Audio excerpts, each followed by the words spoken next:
지난주에 우리 고은이가 한 가지 체험한 것이 있어서 함께 나눕니다.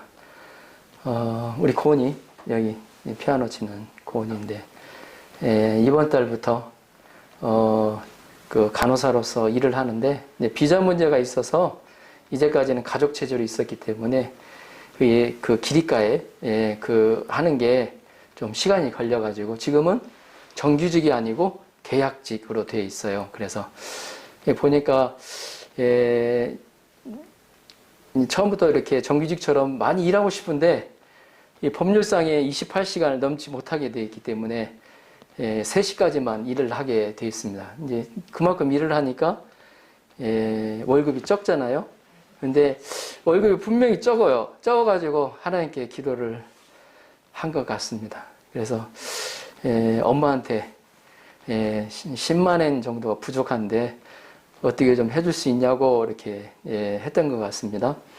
그런데 저희 집사람이 어느 분, 일본 분하고 같이 이제 교제를 하고 만나고 잘 아시는 분인데 그분도 크리스찬입니다. 근데 모르는데 뭔 이유는 모르겠는데 하여튼 뭣을 같이 이렇게 접구론입니까? 그거 이제 하여튼 같이 치료받으면서 했는데 그 안에 10만 엔을 이렇게 넣어줬다고 합니다. 근데 그날에 바로 고은이가 엄마한테 10만 엔 달라고 요구하던 때였습니다. 그래서 이것이 하나님이 우리 고은이 주라고 하나님 예비하신 거구나 하는 그런 체험들이 있었습니다. 우리의 삶 가운데서 우리가 하나님이 지금도 살아계시고 역사하시는가, 예수님이 살아가시고 역사하시는가 참 깨닫기가 쉽지가 않습니다. 근데 우리의 삶 가운데서 나의 작은 기도도 나의 이거 필요한데 조그마한 것이라도 좀 10만 원 조그마한 건 아니지만 기도했을 때 하나님 그 기도를 섬세하게 듣고 계시는구나. 우리 삶 속에서 그걸 체험해 나가야 됩니다. 그래야 신앙생활하는 재미가 있어요. 왜? 내가 하나님 살아계시는데 이 하나님을 느끼지 못하는 것은 어때? 내가 불행한 겁니다. 삶 속에서 이런 간증거리가 우리 삶 속에서 많이 일어나시도록 축복합니다. 아멘. 오늘은 예수님의 재림을 준비하는 삶이라는 제목으로 함께 말씀의 은혜를 나누겠습니다. 우리는 저번 주 부활하신 예수님이 재림의 주님으로 다시 오는 날에 우리도 하늘나라의 형체로 변화되어 부활하게 된다는 것과 그날에 우리에게 진정한 승리가 있음을 함께 나누었습니다.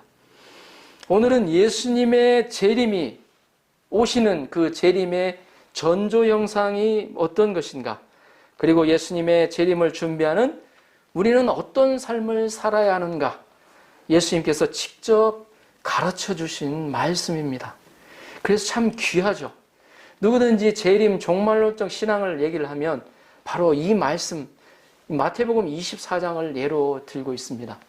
그래서 마태복음 24장만 잘 마음에 간직하고 있으면 어떤 이단이나 어떤 미혹되는 것에서부터 다 보호받을 수가 있어요. 오늘 말씀을 통하여 예수님의 재림을 준비하는 삶에 대해서 함께 묵상하며 은혜 받는 시간이 되시도록 기도합니다. 아멘. 자, 32절, 33절을 보십시오. 자, 화면을 통해서 함께 읽어볼까요? 32절, 33절 시작. 무화과 나무의 비유를 배우라. 그 가지가 연하여지고 잎사귀를 내면 여름이 가까운 줄을 아나니. 33절 이와 같이 너희도 이 모든 일을 보거든 인자가 가까이 곧 문 앞에 이른 줄 알라. 아멘. 오늘 말씀은 예수님이 직접 제자들에게 하신 말씀입니다. 그리고 24장 31절까지의 말씀을 배경으로 하고 있습니다. 예수님은 예루살렘 성전이 무너질 것을 예언하시면서 재난의 징조와 인자의 재림을 말씀하고 있습니다. 그리고 나서 예수님은 뜬금없이 무화과 나무의 비유를 배우라고 말씀하십니다. 이는 왜 그러실까요? 무슨 의도로 말씀하셨을까요? 분명히 예수님이 의도를 가지고 말씀하셨거든요. 이는 때를 강조하기 위해서입니다. 예수님이 재림하는 때는 아무도 모릅니다. 아는 곳이 있다고 하는 데는 좀 이상한 곳입니다. 그 때를 아시는 2025년 며칠 3월 2일 그렇게 말하는 데는 이상한 데입니다. 이단입니다. 그래 아시면 됩니다. 예수님이 재림하는 때는 아무도 모릅니다. 뒤에 말씀대로 나오는데 그러나 정확한 때는 모르지만 가까이 온 것은 알 수가 있습니다. 이스라엘에서는 무화과 나무가 굉장히 많이 무화과 열매가 열립니다. 그래서 흔하게 볼 수 있는 무화과 나무의 잎사귀가 나오게 되면 잎사귀가 하나씩 나오잖아요. 그 파란 잎사귀가 여름이 가까이 왔다는 것을 모두 이스라엘 사람들은 압니다. 우리나라에서도 그 비슷한 것이 있죠. 우리 개구리가 아니라 개나리, 진달래꽃이 피면 봄이 온다는 것을 압니다. 또 연산홍이 예쁘게 피면 4월이 오는 것을 알 수 있고 찔레꽃이 피면 5월이 오는 것을 알게 됩니다. 덩쿨 장미꽃이 피기 시작하면 여름이 온 것을 압니다. 낙엽이 다 떨어지기 시작하면 곧 겨울이 올 것이라는 것을 압니다. 일본에서는 어때요? 아지사이가 피면 아지사이가 피면 장마가 온다는 거. 그러잖아요. 꼭 그거 알잖아요. 보면 마찬가지로 33절 보면 이와 같이 너희도 이 모든 일을 보거든 인자가 가까이 곧 문 앞에 이른 줄 알라. 예수님이 막 문 앞에 딱 기다리고 계신다는 거예요. 이런 때가 이런 것을 보거든. 예수님이 말씀하신 이 모든 징조가 일어나기 시작하는 것을 보게 되면 우리는 이 세상의 종말과 예수님의 재림이 가까워 온 줄 알아야 한다는 것입니다. 자, 그러면 구체적으로 어떤 징조들입니까? 예수님 말씀하신 오늘 성경을 찾아보면서 한번 살펴보겠습니다. 첫째, 거짓 그리스도들이 일어납니다. 거짓 그리스도들입니다. 자, 마태복음 24장 3절부터 5절까지입니다. 마태복음 24장 3절부터 5절까지 같이 한번 읽어보도록 하겠습니다. 시작. 그러므로 무엇이든지 그들이 말하는 바는 행하고 지키되 그들이 하는 행위는 죄송합니다. 23절 제가 잘못했는데 자, 24절 3절부터 합니다. 예수께서 감람산 위에 앉으셨을 때 제 아들이 조용히 와서 이르되 우리에게 이르소서 어느 때에 이런 일이 있겠사오며 또 주의 임하심과 세상 끝에는 무슨 징조가 있사오리이까. 예수께서 대답하여 이르시되 너희가 사람의 미혹을 받지 않도록 주의하라. 많은 사람이 내 이름으로 와서 이르되 나는 그리스도라 하여 많은 사람을 미혹하리라. 아멘. 한두 사람도 아니고 많은 사람이 내 이름으로 와서 나는 그리스도라 하여 많은 사람을 미혹하리라고 분명히 예수님이 말씀하셨습니다. 우리는 그들의 미혹을 받지 않도록 주의해야 한다는 것입니다. 또 한 군데 더 같이 한번 읽어보도록 하겠습니다. 마태복음 24장 똑같은 장입니다. 24장 23절 24절 23절 24절 똑같은 23절 24절 같이 한번 읽어볼까요? 시작. 그때 사람이 너에게 말하되 보라 그리스도가 여기 있다 혹은 저기 있다 하여도 믿지 말라. 거짓 그리스도들과 거짓 선지자들이 일어나 큰 표적과 기사를 보여 할 수만 있으면 택하신 자들도 미혹하리라. 아멘. 택하신 자들도 미혹한대요. 요즘 이단의 조금 활동 모습을 보면 예전에는 예수님 안 믿는 사람, 신앙생활 안 하는 사람들 주로 타겟으로 했거든요. 근데 요즘은 어떤 현상이 일어나냐면 교회 안에 들어와서 믿는 신자들을 미혹을 해요. 그 대표적인 데가 신천지죠. 이 신천지는 교회에 와요. 그래서 추수꾼이라는 말이 나오죠. 교회에 와요. 똑같이 신앙생활을 해요. 그러면서 그 안에서 어때요? 다른 사람은 이제 끌어가는 거죠. 미혹해 가는 거죠. 예? 야, 진짜는, 이 구원은 이쪽에 있어. 그러면서 끌고 가죠, 보면. 거짓 그리스도는 누구를 말합니까? 바로 자기들이 구원자, 그리스도, 더 나아가 하나님이라고 말하는 자들입니다. 그러나 거짓이라는 것을 우리는 알아야 합니다. 무엇을 기초해서요? 바로 성경 말씀에 기초해서 말입니다. 한 군데 더 찾아볼까요? 사도행전 4장.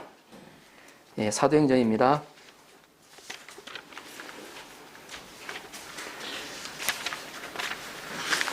사도행전 4장. 베드로의 설교 나오는데 사도행전 4장 10절에서 12절입니다. 사도행전 4장 9절에서 12절까지 한번 같이 한번 읽어보겠습니다. 신약성경 192페이지네요. 제 성경에서는 9절부터 12절까지 같이 한번 읽어보겠습니다. 만일 병자에게 행한 착한 일에 대하여 이 사람이 어떻게 구원을 받았느냐고 오늘 우리에게 질문한다면 너희와 모든 이스라엘의 백성들은 알라. 너희가 십자가에 못 박고 하나님이 죽은 자 가운데서 살리신 나사렛 예수 그리스도의 이름으로 이 사람이 건강하게 되어 너희 앞에 섰느니라. 이 예수는 너희 건축자들의 버린 돌로서 집 모퉁이의 머릿돌이 되었느니라. 다른 이로서는 구원을 받을 수 없나니 천하 사람 중에 구원을 받을 만한 다른 이름을 우리에게 주신 일이 없음이라 하였더라. 아멘. 다른 이로서는 구원을 받을 수 없다고 그랬습니다. 오직 예수 그리스도만이. 우리는 다른 사람으로서는 구원을 받을 수가 없습니다. 오직 예수 그리스도만이 우리의 구원자요 그리스도가 되심을 믿습니다. 아멘. 요한복음 3장 16절은 이렇게 말씀하고 있습니다. 하나님이 세상을 이처럼 사랑하사 독생자를 주셨으니 이는 그를 믿는 자마다 멸망하지 않고 영생을 얻게 하려 하심이라. 아멘. 여기서 그는 독생자 바로 예수 그리스도를 의미합니다. 하나님은 예수 그리스도 외에 구원자를 우리에게 주신 적이 없으십니다. 성경에 바로 유일하신 구원자 예수 그리스도를 가리키고 있습니다. 우리는 거짓 그리스도들을 이단이라고 얘기를 합니다. 총칭해서 이단으로 이렇게 얘기가 되고 있습니다. 이단은 그 한자를 보면 다를 리의 끝단자입니다. 그래서 처음은 같은데 끝이 다르다는 것입니다. 처음에는 어때요? 똑같이 잘 믿는 것 같아요. 어때요? 크리스찬들처럼 믿는 것 같은데 끝이 다르다는 겁니다. 이것은 기독교 안에서 자주 쓰이는 말이었습니다. 근데 이제는 그 의미가 이제 예수 그리스도 외의 구원주라고 하는 이야기하는 곳까지 광범위하게 사용되고 있습니다. 우리 주위에도 이 통일교 문선명, 또 JMS 정명석, 또 친천지 이만회, 또 하나님의 교회, 제 교회 이름을 잠깐만 하는데 안상홍 씨를 하나님으로 여기는 그들은 내가 그리스도라고 말합니다.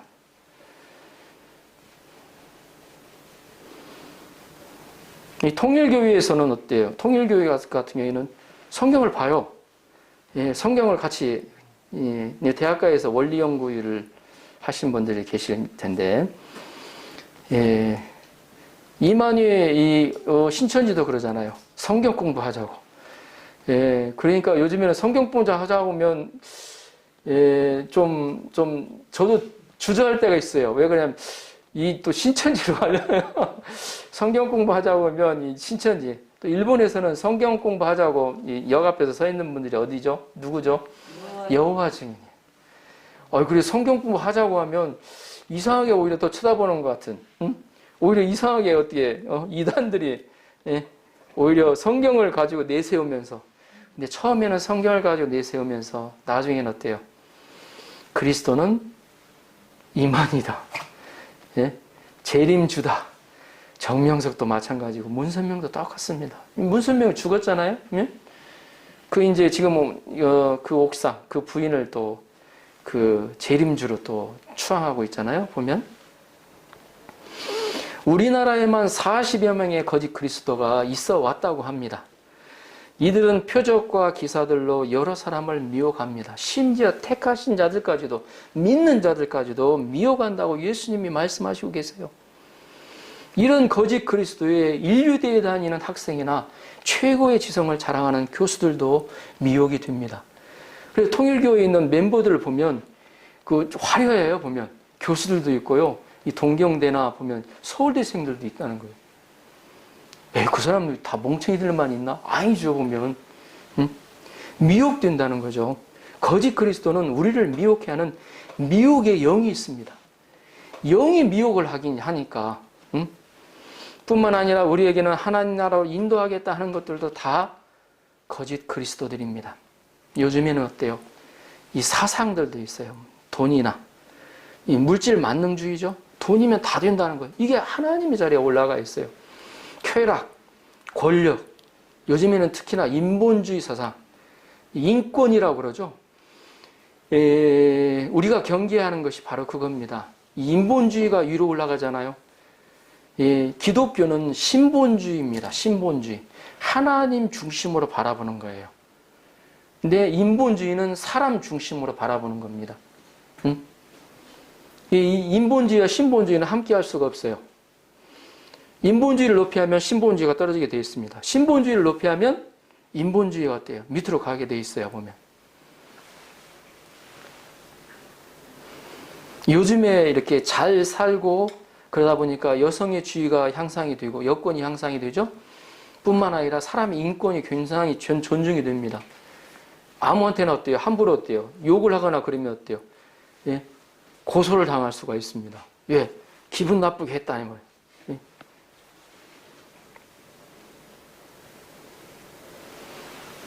그러나 이런 것들은 우리에게 진정한 행복을 주지 못합니다. 우리를 구원하지 못해요. 그러므로 우리는 이런 거짓 그리스도의 미혹을 받지 않도록 주의해야 합니다. 예수님이 주의하라고 그렇게 말씀하셨어요. 일어나기 때문에. 둘째, 큰 전쟁과 지진이 자주 일어납니다. 마태복음 24장 한 군데 더 한번 읽어볼까요? 마태복음 24장 똑같은 곳입니다. 마태복음 24장 6절 7절. 마태복음 24장 6절 7절입니다. 같이 한번 읽어보겠습니다. 시작. 난리와 난리 소문을 듣겠으나 너희는 삼가 두려워하지 말라. 이런 일이 있어야 돼. 아직 끝은 아니니라. 민족이 민족을 나라가 나라를 대적하여 일어나겠고 곳곳에 기근과 지진이 있으리니 이 모든 것은 재난의 시작이니라. 그랬죠? 예, 아멘. 난리에 대한 소식이 들려옵니다. 전쟁과 지진. 민족과 민족, 국가와 국가가 서로 전쟁을 일으킵니다. 현재 러시아와 또 우크라이나의 전쟁이 일어났죠? 보면. 그래서 자칫하면, 지금 미국이 직접 이렇게 들어가지 않는 이유는 이 큰 전쟁으로 발발할 수 있기 때문에 지금 옆에서만 그냥 서포트 하는 것처럼만 하고 있습니다, 보면. 아니면 이게 미국이 참전을 하게 되면 거대한 또 전쟁이 일어나게 되면 3차 대전이 일어날 수 있습니다. 1, 2차 세계대전과 같은 큰 전쟁이 일어납니다. 1차 대전으로 인해서 900만 명의 사망자가 발생을 했고요. 2차 세계대전으로 인해서 6,200만 명의 사망자가 생겼다고 합니다. 한국의 인구가 지금 한 200만 명 정도 되는데 6,200만 명이 2차 세계대전으로 사망을 했습니다. 이것이 멀리도 아니고 바로 100년 전에, 100년 이전에 일어난 사건입니다. 100년 이전에 20세기에 일어난 사건이에요. 우리나라는 6.25 전쟁으로 인하여 남북한 합하여 400만 명의 사상자가 났습니다. 지진이 일어나고 쓰나미가 일어나기도 합니다. 몇 년 전에 중국 스촨성 강도 높은 지진이 일어나 7만 명 이상의 사상자가 났고요. 또 미얀마에서 어때요? 태풍이 불어서 10만 명 이상이 사망했고 인도네시아에서는 어때요? 쓰나미로 인해서 32만 명이 죽었습니다. 아이티 지진에서 30만 명이 또 죽었고요. 최근 100년 사이에 10,000명 이상 사망한 지진이 10,000명 이상이에요. 10,000명 이상 사망한 지진이 27번이나 일어났고 대략 145만 명이 죽임을 당하였습니다. 일본은 그 유명한 2011년도에 발생한 어때요? 히가시 니온 다이신사이죠.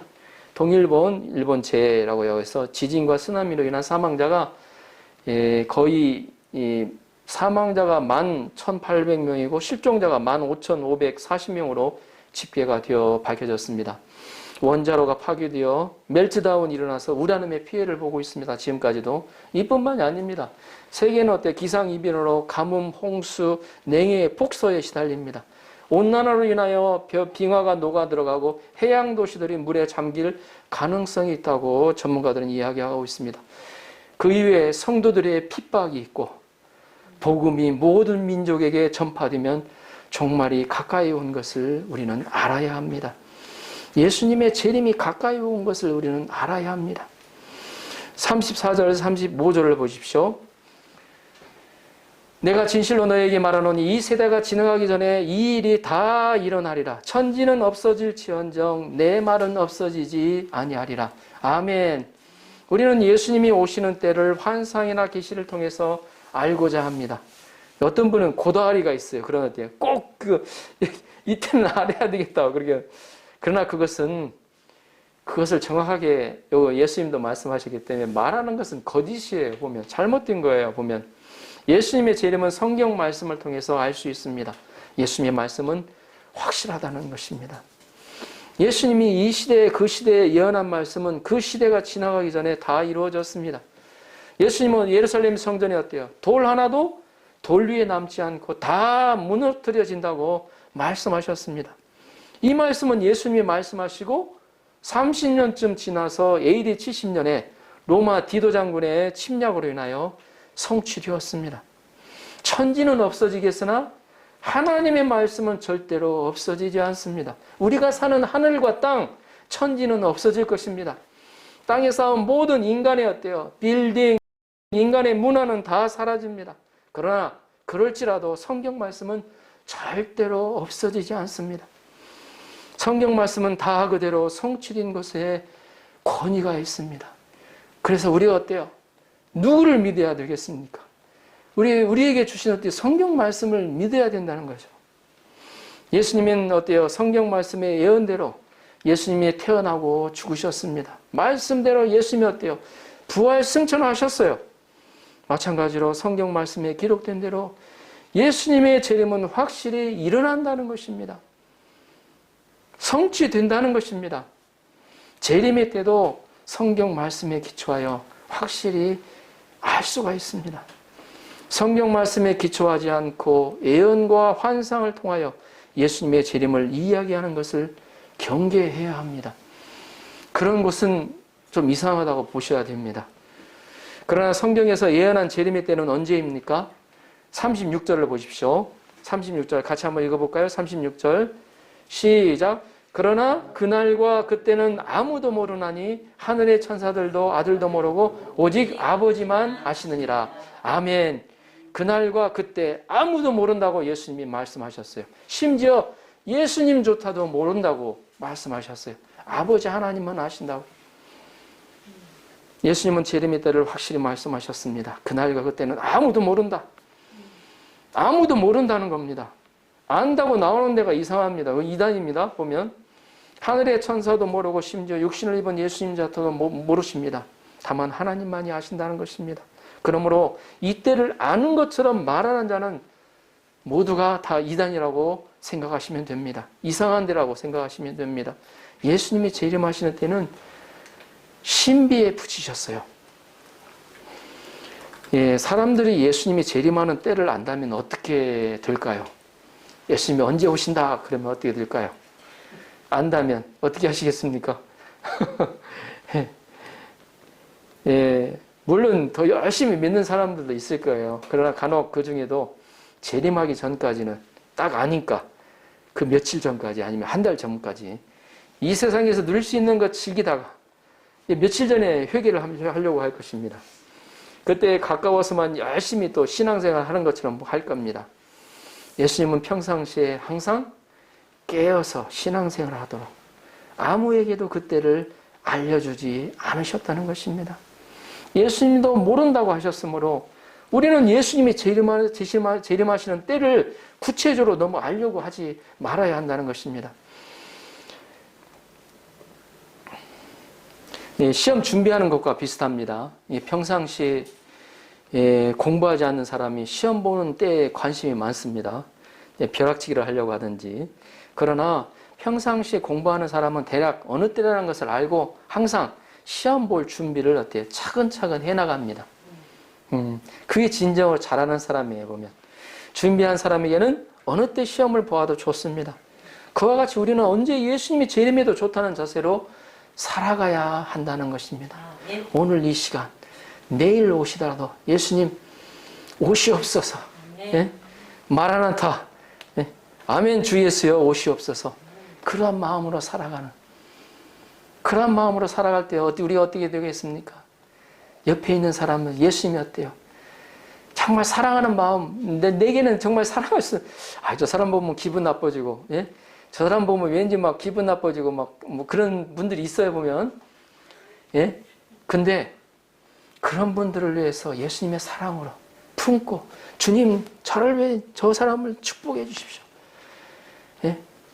그렇게 기도하고 사랑하고자 애쓰는 그 삶이 어떨까요? 내일 예수님이 오시는데 내가 이제, 예? 37절에서 39절을 보십시오. 같이 한번 읽어볼까요? 좀 길지만 같이 한번 읽어보겠습니다. 37절, 39절. 노아의 때와 같이 인자의 임함도 그러하리라. 홍수 전에 노아가 방주에 들어가는 날까지 사람들이 먹고 마시고 장가들고 시집가고 있으면서 홍수가 나서 그들을 다 멸하기까지 깨닫지 못하였으니 인자의 임함도 이와 같으리라. 아멘. 언제 올지 모르다. 그들을 보세요. 노아의 때도 똑같아요, 보면. 예? 노아를 통해서 어때요? 심판하신다. 물로 심판하신다. 그래서 어때요? 노아의 방주를 짓고 있잖아요. 그것도 산 꼭대기에. 응? 이게 짓고 있는데 그걸 120년간 지었어요. 근데 그 사람들이 어떻습니까? 홍수 전에 노아가 방주에 들어가는 날까지 어때요? 그들을 몰랐다는 거예요. 다 멸하기까지 깨닫지 못했다는 거예요. 인자의 임함도 이와 같다고 그래요. 예수님이 노아의 어때요? 그 홍수 때를 예를 들어서 인자도 이렇게 임할 것이다. 예수님은 재림의 때를 노아의 때와 유사하다고 하셨습니다. 노아의 홍수는 앞으로 있을 심판에 대한 예표입니다. 노아의 때에 노아는 120년에 걸쳐서 방주를 만들었습니다. 홍수 나기 7일 전에 동물들과 함께 방주로 들어갔습니다. 이것을 보면서도 그때까지 어때요? 노아의 방주 어때요? 그 큰 배를 만드는 것을 사람들이 보면서도 사람들은 종말을 깨닫지를 못합니다. 오히려 노아와 그 가족들에게 미쳤다고 했어요. 그들은 홍수가 내리기 전까지 먹고 마시고 집은 어때요? 자기가 즐길 거 시집가고 장가가고 하였습니다. 사람들은 종말보다는 음식 문화와 향락 문화에 관심을 가졌습니다. 제가 일본 그 어머니들하고 같이 이제 배구를 이렇게 교제를 하거든요. 이제 저는 이제 전도 목적으로 하지만, 같이 이렇게 배구를 하는데, 잘 그분들 얘기하는 걸 옆에서 쫙 들여다보면, 그 공통된 주제가 있어요. 야, 어디 그 미세 진짜 맛있더라. 예? 어디야 하면서 이제 그거 이제 물어보고 거기로 가보려고. 예? 중심 내용이 그렇습니다, 보면. 그리고 자녀 문제들, 누가 잘 됐더라, 뭐 그런 얘기. 그러다 방주가 닫히고 홍수가 나서 다 죽임을 당하였습니다. 다 싸그리 멸망당했어요. 이는 마치 지진이 생길 것을 알고 동물들은 다 피했는데 인간은 알지 못하고 있다가 당한 것과 같습니다. 마찬가지로 휴거가 있기 전, 여러분 휴거 잘 아시죠? 보면 휴거가 있기 전까지 들려 올림 받는 것을, 성경에서는 휴거라는 말은 없지만 들려 올림 받는 얘기를 하고 얘기하고 뜻으로 얘기하고 있습니다. 사람들은 아무도 깨닫지 못한다고 말씀하고 있습니다. 그냥 신자들이 휴거하여 하늘로 올라간 후에 각종 뉴스는 어때요? 사람들이 대거 실종되었다고 보도할 것입니다. 갑자기 사람들이 실종이 됐다는 거예요. 휴거하지 못한 사람들이 그 뉴스를 접하게 될 것입니다. 모른다니요. 모르는 사이에 그냥 올라간다니. 있는 사람들은 모르죠. 보면 사람이 있던 사람이 갑자기 없어지니까. 성경을 아는 사람, 들은 사람들은 이 일이 휴거라는 것을 알고 놀라게 될 것입니다. 40절, 41절을 보십시오. 그때 두 사람이 밭에 있음에 한 사람은 데려가고 한 사람은 버려둠을 당할 것이요 두 여자가 맷돌질을 하고 있음에 한 사람은 데려가고 한 사람은 버려둠을 당할 것이니라. 예수님이 재림하실 때 일어날 휴거에 대해서 말씀하십니다. 휴거는 책으로도 나왔고 영화로도 상영된 적이 있습니다. 예수님이 오실 때 두 사람이 밭에 있음에 한 사람은 데려감을 당하고 한 사람은 버려둠을 당합니다. 맷돌질을 하고 있다가 한 사람은 데려감을 당하고 한 사람은 버려둠을 당합니다. 한 사람은 계속 밭에서 일을 하고 한 사람은 계속하여 맷돌질을 합니다. 데려감을 당하는 이것이 바로 휴거입니다. 이는 29절의 세상 끝과 다릅니다. 마태복음 24장 29절에 나옵니다. 세상 끝에는 어때요? 천체의 질서가 흔들리고 엄청난 변화가 일어납니다. 그러나 휴거할 때는 사람들이 맷돌을 갈고 밭에서 일하며 정상적으로 자신의 일을 합니다. 휴거 때에는 천체의 이변도 대환란도 없습니다. 그날에 여러 사람들의 실종 사건이 일어납니다. 그런 일이 그날에 있다는 것입니다. 휴거는 예수님이 처음 말씀하신 것이 아닙니다. 구약에서도 이미 이루어진 거예요. 하나님과 동행한 에녹을 하나님이 데려가셨잖아요. 그렇죠? 많은 고난을 받은 엘리야도 회오리 바람을 타고 하늘로 어때요? 불병거를 타고 올라갔습니다. 성경에는 휴거라는 말은 나오지 않지만 우리가 들림받아서 공중에서 예수님을 맞이할 것이라는 말씀은 많이 나옵니다. 하늘로 들림받는 이것이 바로 휴거입니다. 그러면 어떤 사람이 휴거를 받을까요? 42절, 44절을 보십시오. 그러므로 깨어있으라. 어느 날에 너희 주가 임할런지 너희가 알지 못함이니라. 너희도 아는 바니 만일 집주인이 도둑이 어느 시각에 올 줄을 알았더라면 깨어있어 그 집을 뚫지 못하게 하였으리라. 이러므로 너희도 준비하고 있으라. 생각하지 않은 때에 인자가 오리라. 아멘. 예수님의 재림을 준비하는 우리는 깨어있어야 합니다. 예수님이 그러죠. 그러므로 깨어있으라고 권면하고 있습니다. 예수님은 도적과 같이 아무도 알지 못하게 오신다는 겁니다. 만약에 도둑이 어느 때에 오는 것을 우리가 알고 있다면 어떻게 되겠습니까? 깨어있어서 그날을 안 자죠. 깨어있어서 도둑이 들어오지 못하게 어때요? 방비를 하지 않겠습니까? 마찬가지로 우리도 깨어 예수님이 오실 날을 준비하고 있어야 한다는 것입니다. 예수님은 우리가 온다고 생각하지 못한 그때에 오시기 때문입니다. 그러면 깨어있는 것은 구체적으로 무엇을 말하는 것입니까? 깨어있으라는 것은 졸지 말라는 거예요. 자지 말라는 거예요. 자는 것과 깨어있는 것의 차이는 무엇일까요? 자는 것과 깨어있는 것. 깨어있다는 것은 볼 수 있는 것이고 또 들을 수 있는 것이고 생각할 수 있는 것을 말합니다. 반대로 자고 있다는 것은 어때요? 볼 수 없고 들을 수도 없고 생각도 안 해요. 보면 오늘 주님은 우리에게 깨어있으라고 말씀하십니다. 봐야 할 것을 보라는 뜻이고 들어야 할 것을 들으라는 것이고 생각해야 할 것을 생각하라는 것입니다. 주님은 우리에게 언제 오실는지 모릅니다. 주님이 언제 우리를 만나 주실지 몰라요. 주님이 언제 우리에게 은혜를 주실지 모릅니다. 주님이 언제 나를 통해서 역사를 만들어 가실지 모릅니다. 그래서 우리는 깨어 있어야 합니다. 사무엘을 여러분 잘 아시는 사무엘 선지자 알죠? 사무엘은 어렸을 때 하나님이 부르시는 것을 들었지만 그것이 하나님의 음성인지 몰랐습니다. 그래서 엘리 제사장에게 가서 3번이나 찾아갔습니다. 주님이 나를 통해서 하시고자 할 때 우리가 졸고 있다면 자고 있다면 과연 어떻게 될까요? 그것은 뻔하잖아요. 주님을 만날 수 없고 주님의 은혜를 받을 수도 없고 주님의 역사는 나에게 나타나지 않을 것입니다. 그러므로 우리는 깨어 있어야 합니다. 봐야 할 것은 볼 수 있어야 하고 들을 수 있는 것은 들을 수 있어야 합니다. 사랑하는 성도 여러분, 깨어 있으십시오. 주님이 언제 우리를 만나 주실지 모릅니다. 늘 주님 만날 준비하는 깨어있는 삶을 사는 성도들이 되시기를 주님의 이름으로 축복합니다. 깨어있는 사람의 대표적인 사람이 노아입니다. 노아는 깨어있어 살아계신 하나님과 동행하는 삶을 살았습니다. 다른 사람이 미련하고 바보 같다고 지적하고 비난하여도 우직하게 하나님의 말씀대로 살았습니다. 하나님의 말씀을 진리로 알고 그 진리에 기초해서 그 진리에 기초한 가치관에 의해서 살았습니다. 하나님이 기뻐하시는 일이면 오케이 하며 어떤 손해가 오더라도 받아들이고 하나님이 싫어하시는 일이면 어떤 많은 이익이 되더라도 노하며 거부했습니다. 우리가 말씀에 순종하는 삶을 살다 보면 꼭 자신은 손해보는 것처럼 보이고 생각될 때가 있습니다.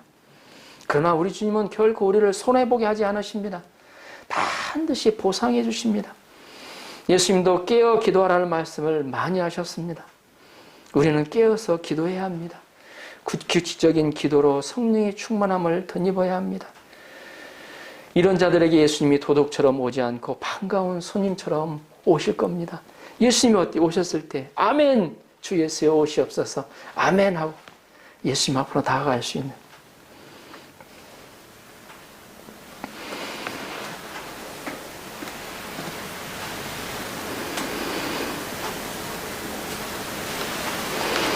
요즘에 이제 조금 코로나가 안정이 되고 일본에는 지금 계속 좀 3만 명까지 떨어졌다가 4만 명, 5만 명까지 이렇게 올라가는 것을 봤습니다. 한국은 많이 떨어진 것 같아요.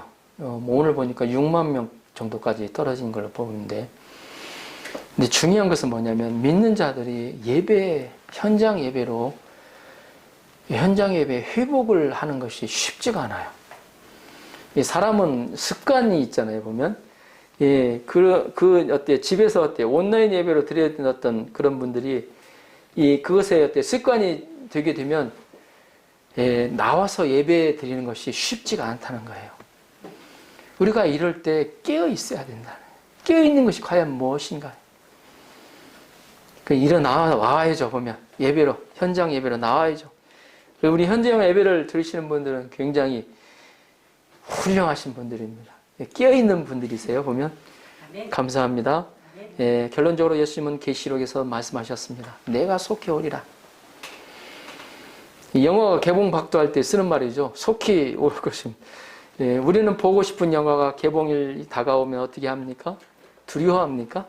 기대합니까? 그렇죠. 기대하는 마음으로 기다리죠. 우리도 예수님의 재림을 전혀 두려워하지 말고 기대하며 기다려야 합니다. 두려워하는 것은 불신자들이 하는 것입니다. 깨어있는 우리는 마치 결혼식 날을 기다리는 설렘으로 예수님을 기다려야 합니다. 아멘.